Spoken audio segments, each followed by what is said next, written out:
오늘 우리에게 주신 하나님의 말씀 로마서 8장 31절에서 39절까지입니다. 하나님의 말씀입니다. 그런즉 이 일에 대하여 우리가 무슨 말하리요?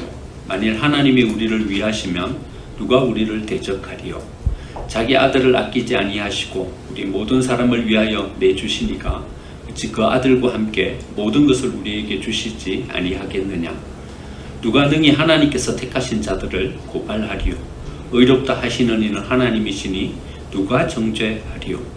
죽으실 뿐 아니라 다시 살아나신 이는 그리스도 예수시니 그는 하나님 우편에 계신 자요 우리를 위하여 간구하시는 자시니라. 누가 우리를 그리스도의 사랑에서 끊으리요? 환난이나 공고나 박해나 기근이나 적신이나 위험이나 칼이랴. 기록된 바 우리가 종일 주를 위하여 죽임을 당하게 되며 도살당할 양같이 여김을 받았나이다 함과 같으니라.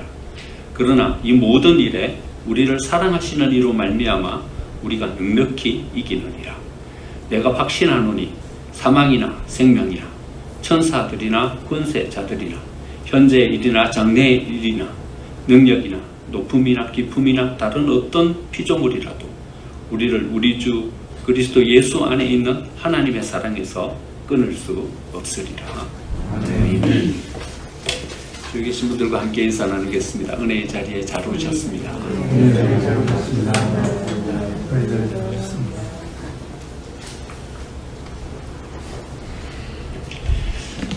우리의 삶은 행복한가?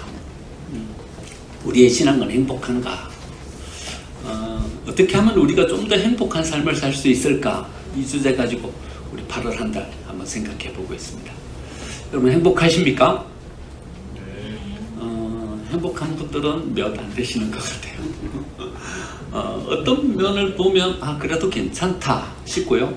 또 어떤 면을 바라보면 별로 썩 그렇게 행복하지는 않다. 걱정이 앞서는 일들이 있고요. 또 해결해야 될 어떤 문제와 과제들이 우리 앞에 놓여 있고 그런 것이 사실인 것 같습니다.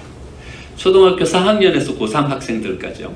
그러니까 7,104명을 대상으로 조사를 했어요. 상당히 표본이 많죠.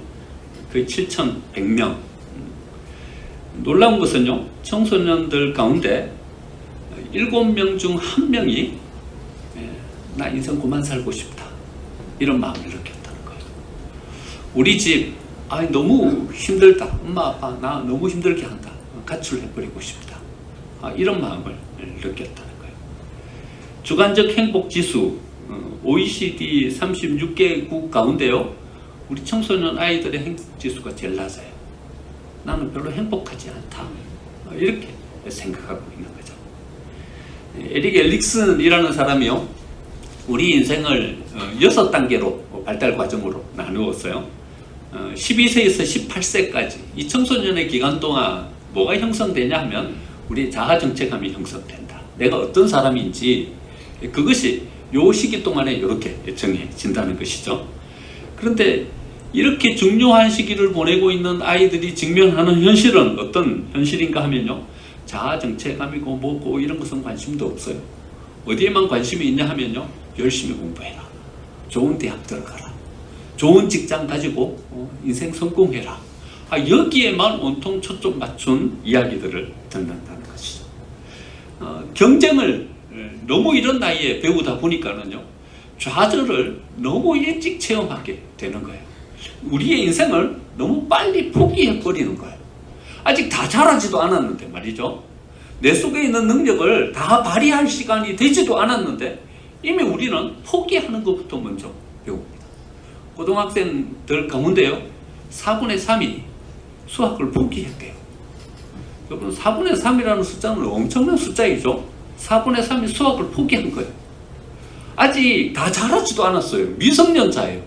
내 속에는 아직 뭔가가 자라고 있고 완성되지도 않는 그런 상태예요. 그런데 뭐부터 먼저 배우냐 하면요. 포기부터 먼저 배우는 거예요. 학교에 가면요. 대학 갈 아이들은 이미 정해져 있어요. 몇몇 표본 아이들, 그 아이들만 대학을 가는 거예요. 나머지 아이들은 다 대학을 못 가는 아이들인 거예요. 그러니까 뭐부터 경험하냐 하면요. 좌절을 먼저 경험하는 거예요. 나는 이래 열심히 삶을 살아도 결국 별로 사람들 앞에 주목받지 못하는 존재로 쓰게 된다. 이렇게 생각하게 되는 거죠. 여러분, 뭔가를 시도해보기도 전에 말이죠, 내 인생의 어떤 완성을 경험하기도 전에 우리는 좌절을 먼저 경험하고 포기를 먼저 경험하게 된다는 것이죠. 어린 아이들이 가지는 좌절이기 때문에 우리의 마음이 너무 아픈 거예요. 아직 꿈 많은 청소년들이 가지게 되는 절망이고 포기이기 때문에 우리의 마음이 너무나도 힘든 거예요. 짧은 미국 생활이지만요, 미국에서 잠깐 생활해 보면서 그 아이들이 얼마나 행복하게 삶을 살아가고 있는지를 옆에서 봤어요. 그 아이들과 우리나라에서 이렇게 힘겹게 살아가고 있는 아이들을 비교하니까 마음이 더 무겁고 더 힘든 거예요. 아니, 그렇다고 해가지고 우리나라가 미국보다 더 잘 사는 것도 아니잖아요. 그렇다고 해가지고 우리나라 이렇게 빡빡하게 살아가는 아이들이 더 훌륭하고 더 멋진 일을 해내는 것도 아니잖아요. 그런데 우리 아이들은 이렇게 행복하지 못하는 삶을 살아가고 있는 것이죠. 아이들을 보면요, 눈치가 얼마나 빠른지 몰라요. 아이들이요, 아직 나이가 어린데 어른처럼 되어 있어요.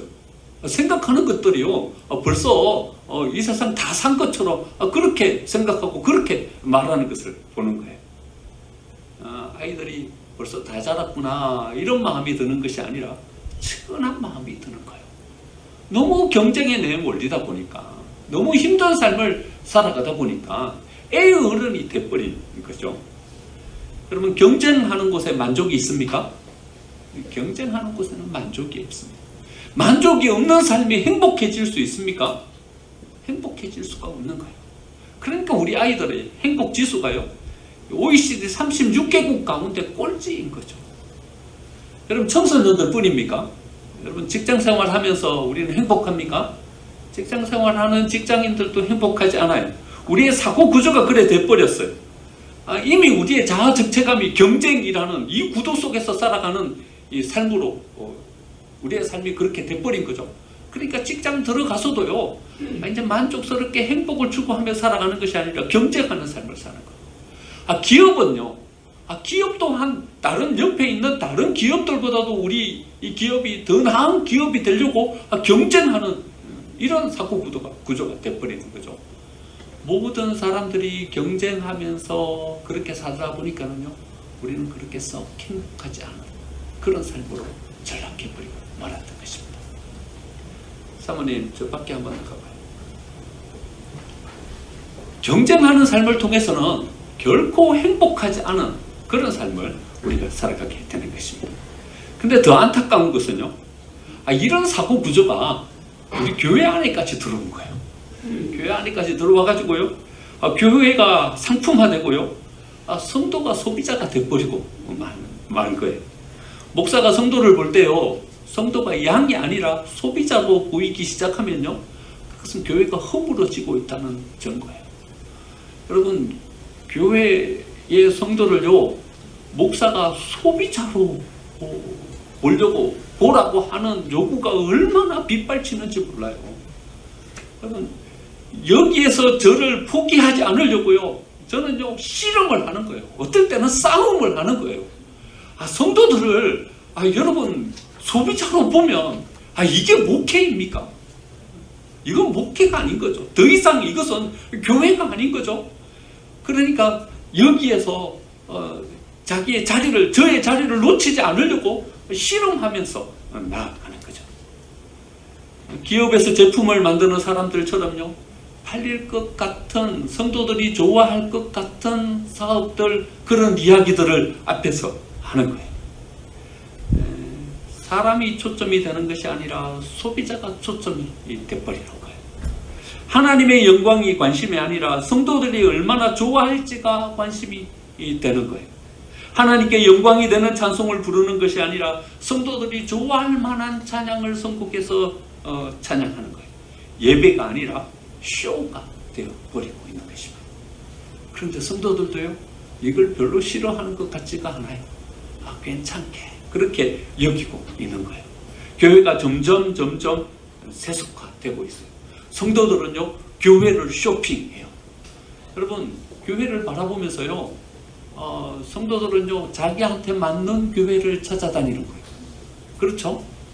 자기한테 맞는 교회인가 맞지 않는 교회인가를 찾아가는 거예요.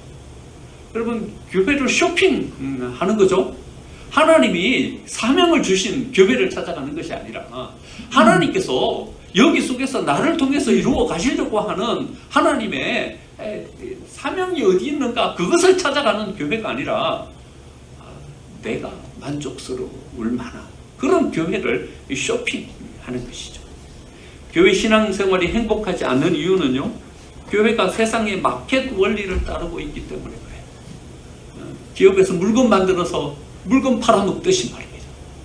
교회가 이런 시장 논리를 쫓아서 마케팅 전략으로 교회를 세워가려고 하기 때문에 성도들이 행복하지 않은 거예요. 교회가 이렇게 만들어져 가는 것을요, 우리는 민감하게 바라보면서 이것을 막아야 되는 거예요.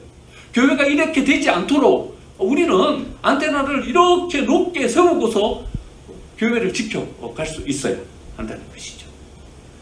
세상에 익숙해진 성도들이 이런 교회를 싫어하지는 않지만 말입니다, 이렇게 교회가 전락해버리고 나면 교회는 성도들에게 진짜 하나님께서 주시려고 하는 가장 중요한 중심을 잃어버리는 교회가 되어버리고 마는 것입니다. 변화산 위에 올라갔는데요, 베드로가 너무나도 황홀하고 좋아가지고 이렇게 이야기하는 거예요. 여기 초막셋을 짓고 여기서 사십시다, 예수님께 이야기하는 거예요. 하지만 예수님은 베드로의 이 요구에 대꾸도 하지 않으시죠. 여러분, 예수님이 왜 베드로의 이 요구에 대꾸도 하지 않으십니까? 들을 가치도 없는 말이라는 거예요.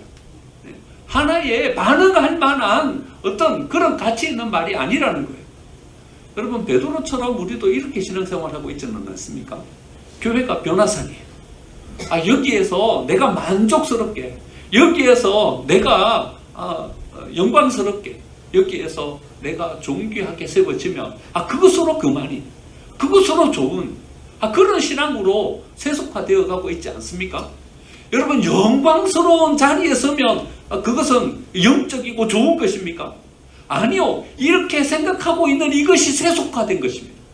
그저 나만 좋으면 괜찮다, 이기적인 생각으로 교회 안에서 점차 우리의 생각이 이렇게 돼버리는 건요, 이게 바로 세속화되고 있는 거예요. 여러분, 교회가 세속화되면요, 교회가 성도들에게 주려고 하는 가장 중요한 핵심을 우리는 놓쳐버리고 마는 것입니다. 하나님께서 우리에게 주려고 하는, 교회가 우리 모든 성도들에게 줘야 되는 가장 중요한 핵심이 뭡니까? 그것은 바로 하나님께서 우리를 사랑하고 계신다는 거예요. 여러분, 세속화가 가지는 가장 중요한 맹점이 뭐냐 하면요, 사랑이 없어져 버린다는 거예요. 거래하는 거예요. 그냥 내가 정당한 대가를 주고 사는 거예요. 여러분, 이런 거래 속에서는 여러분 사랑을 찾아볼 수 없어요. 여러분, 마켓에 가가지고 사랑을 찾아볼 수 있습니까? 거기에는 얼마나 내가 이윤을 얻을 수 있는가 계산밖에 없는 거예요. 기업은요, 조금이라도 더 비싼 값에 많은 물건을 팔아서 이윤을 많이 얻으려고 하는 이 이윤의 논리가 거기에 있고요. 소비자는 내가 조금이라도 싼 가격에 내가 원하는 물건을 더 많이 사려고 하는 이런 생각에 사로잡혀 있는 것이 마켓이지 않습니까? 여러분, 이런 세속화된 교회 속에서 우리가 어떤 행복감과 어떤 만족감을 얻을 수 있겠습니까? 사랑을 놓쳐버린 교회, 그 교회 속에서는 우리가 하나님께서 우리에게 주려고 하는 가장 중요한 핵심을 놓쳐버리고 마는 것입니다. 32절에서 하나님은 이렇게 말씀하십니다. 자기 아들을 아끼지 아니하시고 우리 모든 사람을 위하여 내주시니가 어찌 그 아들과 함께 모든 것을 우리에게 주시지 아니하겠느냐. 하나님께서 우리를 사랑하시는 사랑은 어떤 사랑이십니까? 자기 자신을 내어주시는 사랑입니다. 자기 아들을 아끼지 아니하고 내주신 사랑. 여러분, 자기 아들이라고 여기에 이렇게 표현했지만요, 삼위일체 하나님은 한 분이시잖아요. 그러니까요, 하나님이 우리를 사랑하시는 그 사랑은 어떤 사랑인가 하면요, 자기 자신을 내어주시는 사랑이에요. 여러분, 이 사랑보다도 더 큰 사랑이 어디 있습니까? 교회 와서 우리가 하나님을 만나면서요, 우리가 하나님께서 우리에게 베풀어 주시는 이 사랑을 우리의 가슴 속에 체험하지 못한다면요, 우리는 교회에 와서 무엇을 느끼고 무엇을 체험하면서 가는 것입니까? 하나님이 우리를 향한 사랑은요, 아무도 고발하거나 아무도 정죄하지 못하게 하는 사랑입니다. 누가 능히 하나님께서 택하신 자들을 고발하리요? 34절 누가 정죄하리요? 35절 누가 우리를 그리스도의 사랑에서 끊으리요? 사도 바울은요, 하나님께서 우리를 사랑하신 그 사랑이 얼마나 큰 사랑인지를 이야기하는 것입니다. 세상은요, 악한 영은요, 우리에게 나와서 너희들은 죄인이다, 죄의 값을 지불해야 한다고 우리한테 와가지고 시비를 거는 거예요. 우리를 정죄하는 거예요. 하지만 하나님은요, 예수 그리스도를 이 땅에 보내셔가지고 우리가 지불해야 될 모든 죄의 대가를 이미 다 지불해 놓으시고, 어떤 누구도 우리한테 와가지고 시비 걸지 않도록, 어떤 누구도 우리에게 나와서 우리를 정죄하지 않도록 우리를 존귀하게 세워가시는 그 사랑이 바로 하나님께서 우리를 사랑하시는 사랑입니다. 하나님의 사랑은요, 세상의 어떤 것보다도 더 큰 사랑입니다. 35절 보시죠. 누가 우리를 그리스도의 사랑에서 끊으리요? 환난이나 공고나 박해나 기근이나 적신이나 위험이나 칼이라. 그러면 환난이나 공고, 그것보다 더 큰 것이 하나님의 사랑이라는 것입니다. 박해나 기근이나 발가벗은 부끄러움이나 이것보다 더 큰 것이 하나님께서 우리에게 베풀어 주신 사랑이라는 것입니다. 온갖 세상의 위험이나 칼같이 우리를 위협스럽게 하는 것, 그것보다도 더 큰 것이 하나님께서 우리를 사랑하시는 사랑이라는 것입니다. 38절 말씀을 보십시오. 내가 확신하노니 사망이나 생명이나 천사들이나 권세자들이나 현재일이나 장래일이나 능력이나 높음이나 깊음이나 다른 어떤 피조물이라도 우리를 우리 주 그리스도 예수 안에 있는 하나님의 사랑에서 끊을 수 없으리라. 하나님께서 우리를 사랑하시는 이 사랑이 얼마나 큰지를 사도 바울은 우리에게 호소하면서 이야기하고 있는 것입니다. 여러분, 이 8장 마지막 부분은 우리 새벽 예배에서도 잠깐 살펴봤듯이요, 1장부터 쭉 시작해갖고 8장까지가 이제 한 큰 단락이 끝나는 거예요. 우리같이 죄인인 이 죄인을 예수님께서 왜 십자가를 지면서 우리 구원해 주셨나는 거예요. 하나님이 왜 우리를 하나님의 자녀로 삼으셨냐는 거예요. 하나님이 하나님을 반역한 우리를 왜 이렇게 존귀한 존재로 세워주시냐는 거예요. 결론이죠. 여러분, 왜 예수님을 보내주셨어요? 우리를 사랑하시기 때문에. 왜 우리를 이렇게 존귀한 존재로 세워주시는 거예요? 우리를 사랑하시기 때문에. 여러분, 우리가 왜 이렇게 구원받아서 하나님의 나라를 상속받을 수 있는 사람으로 세워지는 거예요? 하나님은 왜 이렇게 우리에게 은혜를 베풀어 주시는 거예요? 우리를 사랑하시기 때문에. 여러분, 이 사랑을 우리의 마음속에 채워야 한다는 것입니다. 우리는요, 사랑의 불확실성 때문에 힘들어요. 부부는 서로를 향하여서 이렇게 묻는 거예요. 당신 나 사랑하는 거 맞아? 여러분, 맨날 여러분 부부에게 물으시죠? 사랑하는 거 맞아? 사랑하는 사람이 왜 이래? 사랑에 대한 어떤 불확실성 때문에 우리는 서로 티격태격 다툼을 합니다. 여러분, 자녀들은 부모를 향하여서 사랑의 불확실성 때문에 부모에 대한 불신감을 가집니다. 우리 엄마 아빠는 나를 사랑하는 거 맞아? 그래 생각해요. 여러분, 우리 청년들, 우리 학생들 맞죠? 우리 부모를 향하여서 그런 마음을 가질 때가 있죠. 우리 부모님은 나를 사랑하는 거 맞아? 이런 어떤 불확실성을 가진다는 것입니다. 하지만 사도 바울은 이렇게 우리에게 말씀하십니다. 하나님께서 우리를 사랑하시는 그 사랑만큼은 의심할 수 없는 사랑이다. 내가 확신하노니 생명이나 천사들이나 권세자들이나 현재일이나 장래일이나 능력이나 높음이나 깊음이나 다른 어떤 피조물이라도 우리를 우리 주 그리스도 안에 있는 하나님의 사랑에서 끊을 수 없다. 하나님께서 우리를 사랑하시는 그 사랑만큼은 명확하고 확실한 것이다. 이렇게 우리에게 말씀해주고 있는 것입니다. 여러분, 아이가 부모를 아는 것입니까? 부모를 믿는 것입니까? 여러분, 이런 고민 한번 해보신 적 있으십니까? 아이들이 갓난아이가 이렇게 자라가면서 말이죠. 여러분, 그 아이들이 그 부모님을, 엄마를, 아빠를 어떻게 인식하는 거죠? 이 사람이 나의 엄마라고 나의 아빠라고 아는 거예요? 아니면 나의 아빠이고 엄마라고 믿는 거예요? 여러분, 태어날 때부터 아이가 이런 생각을 가지고 태어나는 거예요. 이 사람이 나의 엄마다.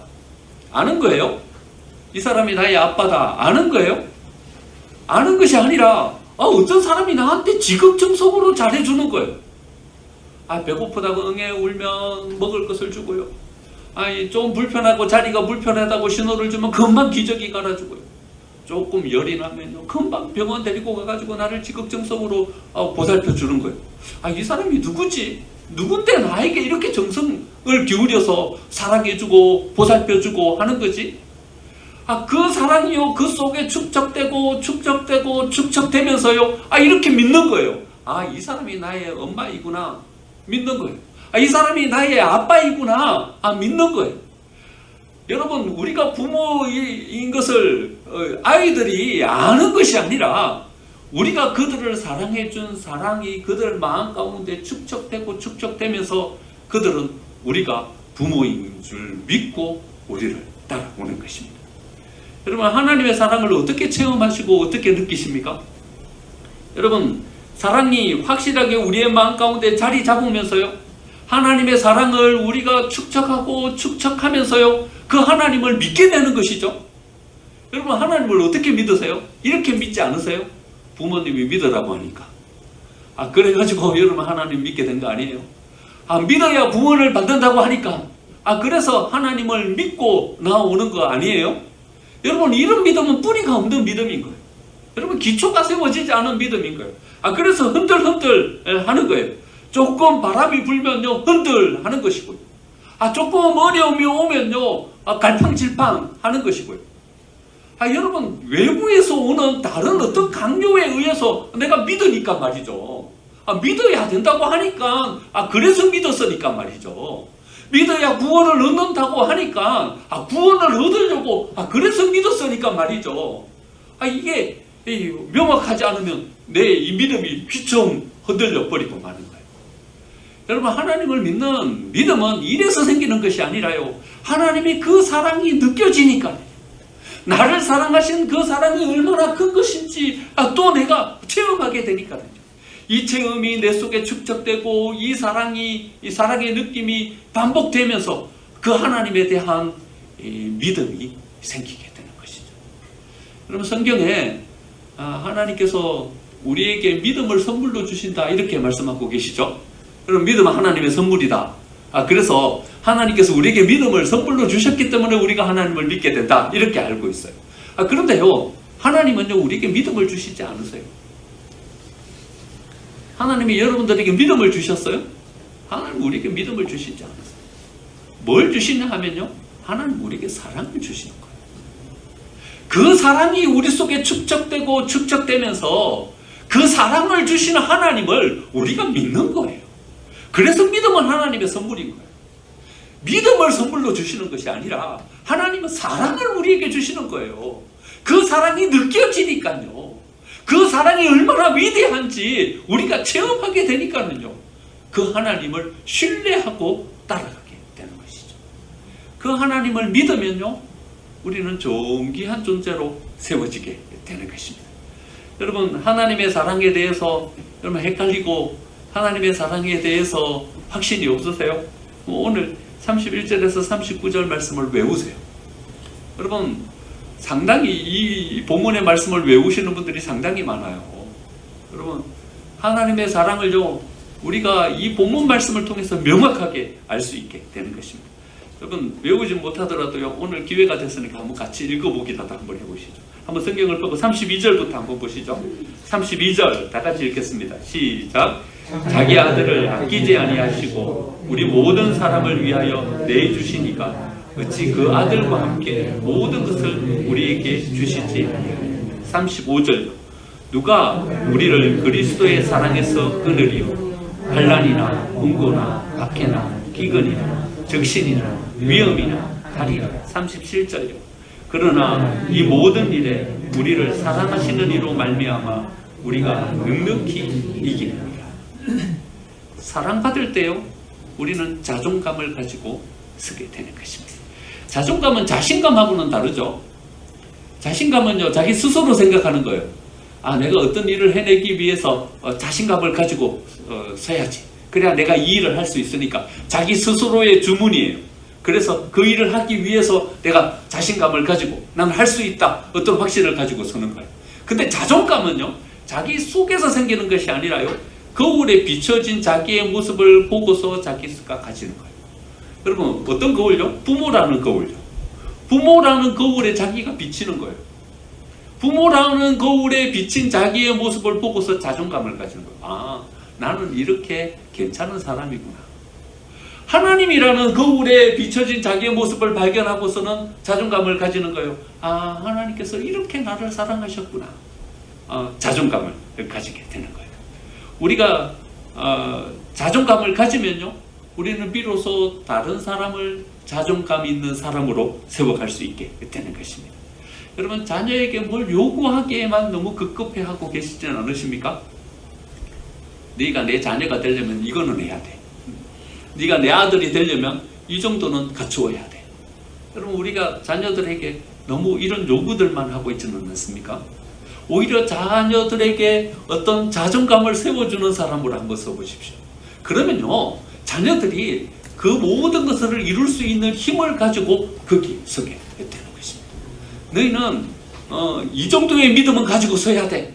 여러분, 자녀들에게 어떤 이런 것들을 강요하고 있지는 않으십니까? 그것보다는요, 하나님의 사랑을 그들이 느끼고 체험할 수 있도록 해주십시오. 그러면요, 하나님의 자녀로서 자존감을 가지고 그들이 세워지게 될 것입니다. 자녀들은 부모에게 사랑받으면서 자기의 자존감을 가지게 되고, 우리는 하나님의 사랑을 우리 속에 확인하면서 자존감을 가지고 서게 되는 것입니다. 어느 때에 가장 귀한 자존감을 우리 속에 회복하게 되냐 하면, 사랑받을 때 비로소 우리는 우리의 자존감을 우리 속에 세워가게 되는 것입니다. 사랑받는 사람이 될 때 우리 스스로 가지는 자존감뿐만 아니라 우리는 모든 사람들이 존경하는 존귀함을 가지고 또한 서게 되는 것입니다. 아프리카 한 부족은요, 남자가 결혼할 때 소 한 마리를 주고서 신부를 데리고 온다고 해요. 그러니까 신부를 데리고 오고 결혼을 하려면 그때까지 뭘 장만해야 되냐 하면요, 소 한 마리 가격을 장만해야 되는 거예요. 열심히 일하고 절약하고 저축하고 해가지고 소 한 마리 가격을 자기가 모으면요, 이제 결혼할 수 있는 거예요. 가가지고 신부를 얻을 수 있는 거예요. 그런데 추장의 아들이요, 자기 신부감을 선택했어요. 선택했는데 그 마을에 나이가 많이 든 한 자매를 선택한 거예요. 근데 보니까 별로 그렇게 싹 예쁘지도 않은 그런 자매를 선택한 거예요. 그 어머니 왕비가 그 마을에서 최고의 미인이었는데요, 아버지가 자기 어머니를 데리고 올 때 소 4마리를 주고서 데리고 왔어요. 그러니까 최고의 미인을 데리고 오는 것에 어떤 대가를 지불한 거죠. 그런데 이 왕자가요, 자기 신부감을 데리고 오면서 얼마를 주고 데리고 왔냐 하면요, 소 8마리를 주고 데리고 온 거예요. 나이가 많이 든 좀 별로 예쁘지도 않은 그 자매를 데리고 오면서 8마리를 주고 데리고 온 거예요. 결혼을 해가지고 이제 첫날 밤에 그 신부가 이 왕자에게 묻는 거예요. 당신은 왜 나를 소를 8마리나 주고 데리고 왔습니까? 묻는 거예요. 그러니까 이 왕자가 이렇게 대답을 했어요. 야, 내게 가진 것이 소 8마리밖에 없어서 8마리밖에 못 줬지. 내가 80마리 있었으면 80마리 주고 널 데리고 왔을 거다. 너는 나에게 이런 존재이다. 이렇게 세워주고. 여러분, 그 다음날 아침 햇빛을 받으면서 거기에서 나오는 그 신부는요, 너무나도 고귀한 모습으로 세워졌고요, 그 마을에서 이 왕자의 아내 그 신부는요, 가장 존경받는 사람으로 세워졌다는 것입니다.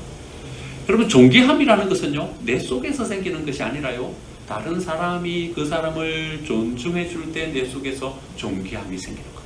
다른 사람이 나를 사랑해 줄 때 비로소 내 속에서 존귀함이 생기는 거예요.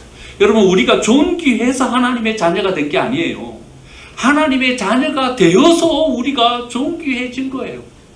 여러분, 우리가 하나님의 나라를 상속받을 만한 뭔가가 우리 속에 있어 가지고 하나님의 나라를 상속받을 사람으로 된 게 아니라요, 예수님께서 십자가에 못 박혀 돌아가시는 그 희생의 대가를 우리를 대신해서 지불해 주셨기 때문에 우리가 그 나라를 상속받을 수 있는 사람으로 서게 된 것입니다. 여러분, 사랑하면요 존귀한 사람이 되는 것입니다. 사랑하면요 그 사람이 존중받을 만한 사람으로 세움받게 되는 것입니다. 여러분, 사랑이 여러분들의 삶의 중심이 되게 하십시오. 그러면 우리는 존귀한 사람이 되고 우리는 행복한 사람이 되는 것입니다. 저희 어머니를 보면서요, 저는 이런 생각을 했어요. 사랑하는 것도 좋지만 사랑받을 수 있는 마음을 가지게 하는 것도 중요하구나 하는 생각을 가졌어요. 저희 어머니는요, 벌레가 나오면요 절대로 벌레를 잡지 않아요. 이렇게만 외쳐요. 벌레다! 이렇게만 외쳐요. 그러면 우리 아버지가 와갖고요, 빙신 그것도 못하나? 이러면서 딱 잡아주면서요 이렇게 하시는 거예요. 이렇게 하시는 거예요. 저희 어머니를 보면서요, 저는 그런 생각이 들었어요. 시골 사시는 분이지만 엄마하고 아빠하고 사이에는 묘한 뭔가가 있구나, 이런 생각이 들었어요. 어릴 때 저희 어머니는 절대로요 쌀을 번쩍 들어갖고 쌀통에 붓지 않아요. 그냥 쌀 자루를 붙잡고 있어요. 힘만 주는 거예요. 아이고 이거 못 들겠는데, 이러면요 저희 아버지가 와가지고는 쌀 번쩍 들어갖고 쌀통에 부어요. 그리고선 또 이렇게 얘기하는 거예요. 힘이 세지, 이렇게 말씀하시는 거예요. 여러분, 나는 사랑받아야 하는 존재라는 것을 주변에 있는 사람들에게 알려주세요. 나한테도 사랑이 필요하다는 것을 주변에 있는 사람에게 알려주세요. 여러분, 우리가 사랑받을 때 비로소 우리는 존귀한 사람이 있다는 거예요. 자녀들에게요, 여러분, 우리가 이야기할 때 내가 너를 사랑하고 있다는 것을 표현하고 알려주세요. 오늘 저녁에 일찍 들어와, 이렇게 말씀하지 마세요. 이렇게 표현하세요. 네가 얼마나 예쁘냐. 그런데 네가 빨리 안 들어오면 내가 저녁에 잠을 잘 수 있겠냐. 이렇게 말씀하세요. 그러면요 우리의 자녀들은요 내가 사랑받고 있구나, 이걸 알게 될 거예요. 여러분, 사랑하고 사랑받게 될 때 비로소 우리는 존귀한 존재로 세워지는 것이고요, 우리의 가치가 그 속에서 세워지게 되는 것입니다. 여러분들은 사랑하기 때문에 살아가고 계십니까? 하나님은요 우리를 사랑하기 때문에 모든 것들을 이루셨어요. 심판을 유예하신 것은요 우리를 사랑하시기 때문입니다. 예수님을 우리에게 보내주신 것은요 우리를 사랑하시기 때문이었습니다. 하나님의 자녀로 우리를 삼아 주신 것은요 우리를 사랑하시기 때문에 하나님의 자녀로 삼아 주셨습니다. 우리에게 이렇게 질문합니다. 여러분들은 사랑하기 때문에 어떤 일을 이루고 계십니까? 요즘 저는요 로마서를 묵상하면서 저한테 새로운 하나의 질문이 생겼어요. 계속 저한테 묻습니다. 예전에는요 이거를 계속 저한테 이야기했어요. 강영규 너는 목사다. 강경규 너는 목사다. 저를 목사로 세워가기 위해서요 뭐든 할 때 이렇게 외쳤어요. 너는 목사다. 신호를 위반하고 싶은 욕구가 딱 생겼을 때 저는 저한테 이야기하는 거예요. 강영규 너는 목사야. 이렇게 이야기해요. 아무도 없는 곳에서 일탈하고 싶을 때 저는 저에게 스스로 이렇게 이야기하는 거예요. 강영규 너는 목사야. 너는 목사다. 이렇게 계속 외쳤어요. 근데 요즘은요 달라졌어요. 뭐라고 외치냐 하면요 이렇게 외쳐요. 사랑하기 때문에 하고 있는 거야? 이렇게 외쳤어요. 뭔 일을 할 때, 누구를 만날 때든지 제 스스로에게 이렇게 질문하는 거예요. 사랑하기 때문에 하는 거 맞죠? 이렇게 질문하고 있어요. 여러분, 오늘 예배 왜 오셨어요? 하나님을 사랑하기 때문에 오신 거 맞아요? 여러분, 교회에 왜 봉사하세요? 왜 땀 흘리세요? 하나님의 교회를 사랑하기 때문에 여러분 땀 흘리고 봉사하시는 거예요. 여러분, 왜 회사에 나가서 동료들을 배려하고 여러분들을 희생하세요? 사랑하기 때문에 배려하고 희생하는 거 맞아요? 여러분, 우리에게 한번 이렇게 질문해 볼 필요가 있는 거예요. 무엇 때문에 이 일을 행하는가? 여러분, 우리가 우리의 이익을 위해서 내가 무언가를 더 많이 가지기 위해서 행한다면요 그것으로는 우리가 행복해질 수 없어요. 하지만 우리가 사랑하기 때문에 이 모든 일을 행한다면 우리는 우리 스스로도 행복해질 뿐만 아니라 우리 주변에 있는 모든 사람들을 행복하게 만들어 갈 수 있는 것입니다. 우리의 전성기는요 우리 힘이 최고조에 달했을 때가 우리의 전성기가 아니에요. 일이 일사천리로 잘 되어가고 있을 때가 우리의 전성기가 아니에요. 우리의 전성기는요, 우리가 사랑하고 있을 때 우리의 전성기인 줄 믿습니다. 여러분, 하나님께서 우리에게 주신 사랑을 회복해 가십시다. 우리의 사랑이 회복될 때 비로소 우리의 삶이 행복해질 수 있는 것입니다. 사랑을 회복하고 내가 사랑하기 때문에 이 일을 행하고 있는가 질문하심으로 이번 한 주의 삶이 더 복되고 주변에 있는 모든 사람들을 행복하게 만들어갈 수 있는 우리 생명샘의 가족들이 다 되시기를 간절히 축원드립니다.